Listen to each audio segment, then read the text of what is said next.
અમદાવાદના પાલડી વિસ્તારમાં 2 દિવસ અગાઉ રાત્રે ટ્રાફિક પોલીસ અને યુવતી વચ્ચે થયેલી તકરારમાં નવો વળાંક સામે આવ્યો છે, જેમાં 19 ડિસેમ્બરે રાત્રે અંજલિ 4 રસ્તા પાસે 2 વ્હીલર લઈને આવી રહેલી યુવતી અને પોલીસકર્મી વચ્ચે ઝપાઝપી થઈ હતી. પરંતુ આ ઝપાઝપી કેમ થઈ તેની પાછળ અત્યાર સુધી બંસરી ઠક્કર નામની યુવતીના જણાવ્યા અનુસાર પોલીસકર્મીનું આઈડી કાર્ડ પડી જવાથી પોલીસકર્મીએ લાફા માર્યા હોવાનું જણાવ્યું હતું. પરંતુ હવે પોલીસની વર્દી પર લાગેલા બોડી વોર્ન કેમેરાનો વિડીયો સામે આવ્યો છે, જેમાં આ યુવતીએ પોલીસ સાથે કરેલો દુર્વ્યવહાર સામે આવ્યો છે.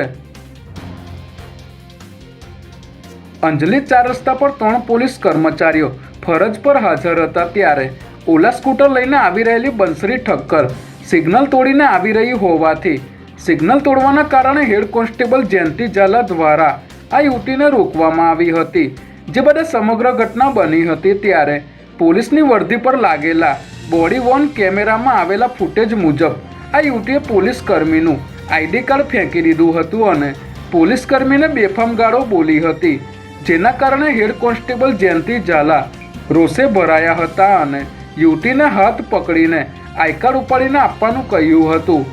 આ યુવતીએ અગાઉ પણ પોલીસ સાથે માથાકૂટ કરી હોવાનો જૂનો વિડીયો પણ સામે આવ્યો છે.